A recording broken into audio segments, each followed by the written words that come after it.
Writing a story may be difficult. Yeah, it may be. Do you want a simple way to write a story? Here are 6. Every story starts with your character's identity. Who's she? The who here refers directly to the character's identity. And if this identity is easy to identify through the who, you're more likely to write your story in this simple manner. Now, what's this who? What's this character's identity? So the character is 3 things: her strengths, her weaknesses, and her quirks. These are the 3 main elements which will characterize this individual. Through her strengths, she can become likable to the public. Through her weaknesses, she can become relatable to the public. And through her quirks, she will become memorable to the public. That's for who is your character and how you can start your story right now. Second path to simple storytelling is the path of want. What does your character want? What do you want? And what does your story want? Now, it all begins with this want, which will be initiated in what we'll call chapter 0. So, before your book or your chapter outline. In your story, from chapter 1 to chapter 3, and all that is a template just for you to get a right mixture of how you will place these elements in your story. So for this course, it will be every 3 to 4 chapters. It all starts with an obsession. Your character's want, your character's wish is in its most brute form. It's in its raw form. It's not refined at all. From chapter 4 to 6, this obsession, this raw will be refined up till chapter 7 to 10, where your character will have now enough resources to plan our way to this want, to plan how to accomplish this up till the end of the story. The third path to a simple story is the path of the game. Your character will act to play. That's what she wants. Every time your character is facing a crisis, she's facing a crisis because she wanted to play. She was looking for something, for a gain, and now she's able to reach it or not. Your character will win, your character will lose, and you alternate that, and that creates the rhythm of the story. But either way, your character should learn. If your character loses, the reason why she lost should be clear enough for her to learn something. Not necessarily the solution, but how to reach the solution. If your character wins, maybe reward in itself, victory, reaching the goal, maybe a victory in itself. But don't forget, your character wins, so she will reach maybe a new relationship, she will win a new object, but she also has to learn from this victory. Now, which of those is most important is up to you to decide, but don't forget to put it into context. You have to create a balance. Your character wins, your character loses, your character maybe loses again, then she wins, and that's how you articulate it. Chapter 1, win, chapter 2, lose, chapter 3, lose even harsher, chapter 4, wins, but the victory is not that big. And that's how you create the rhythm of your story. So that's the simplest way to put your character into an action situation, if you want to. The fourth path to a simple story is the path of failure.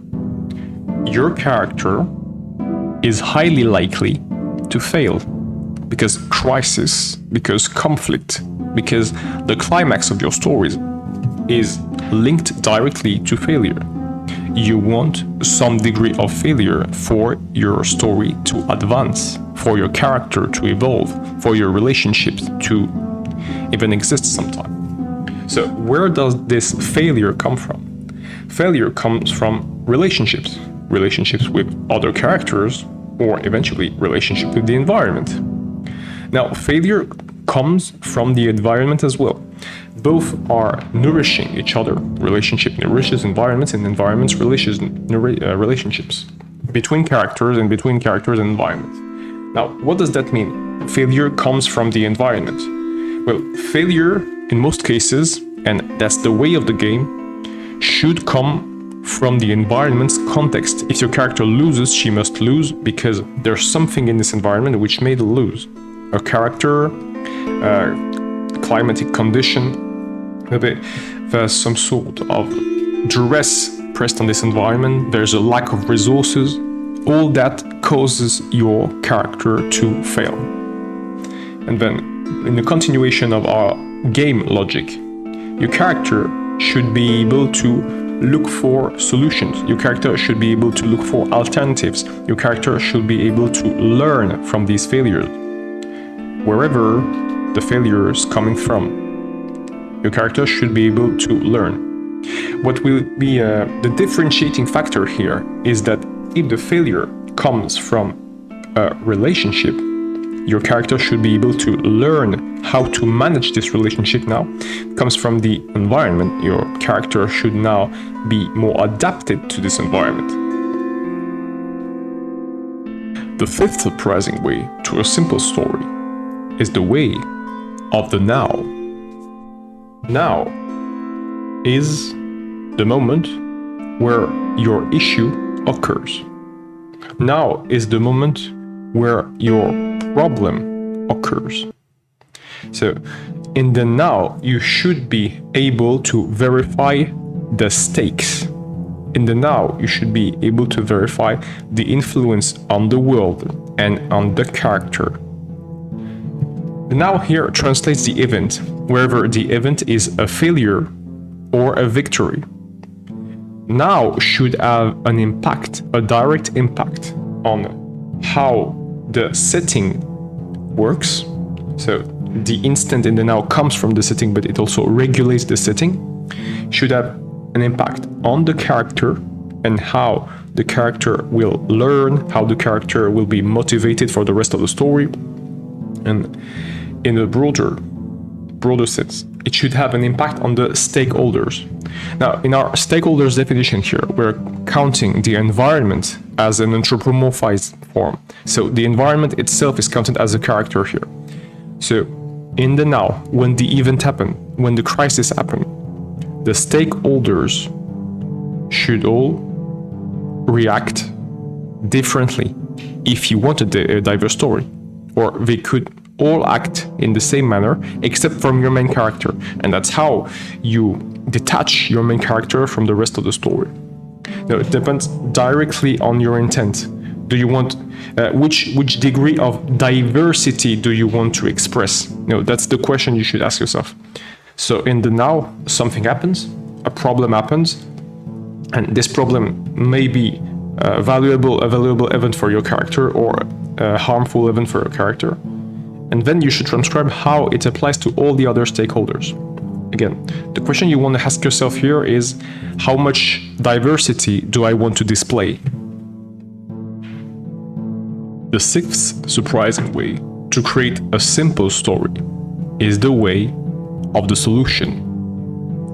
Now, we present this way here as the simplest, most versatile way to create simple stories.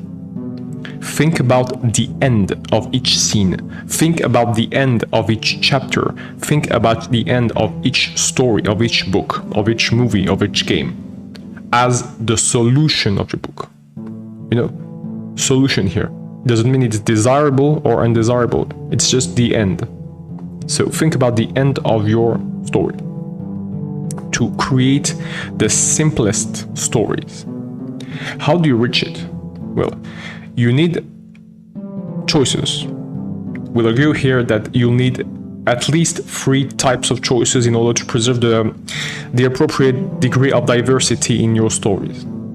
Now, these choices, first choice, second choice, third choice, will lead to 3 different outcomes. And there's some form of cross-section here, because outcome number 1 may, if you want to complexify it, emerge from choice 1 or choice 2. Outcome number 2 may emerge from choice 2 or choice 3, and outcome number 3 may emerge from choice 1 and choice 3, and so on. And same thing for the aftermath.